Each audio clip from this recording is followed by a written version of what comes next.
ये कहने वाली बात है, कोई अंधा है क्या कि दिख नहीं रहा है। आज से 10-15 साल पहले का बिहार देखिए और आज का बिहार देखिए।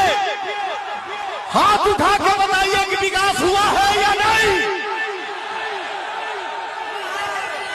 जहां तक पवनवा की आवाज जाता, बस पे हमारे भाई बैठा बड़ा जा, खड़ा बड़ा जा, छत पे हमारे माई बहन खड़ा पड़ी जा। भाई लोग एक बार हाथ उठा के बताओ जा, विकास भाई बना हो। ये कहने वाली बात है, कोई अंधा है क्या कि दिख नहीं रहा है।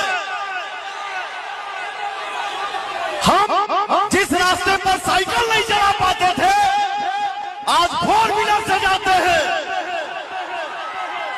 जब हम लोग बचपन में पढ़ाई करते थे, दिया जला के, लालटेन जला के, लाइट जला के, कभी उम्मीद नहीं किए थे कि हमारे भी गांव में बिजली आएगी।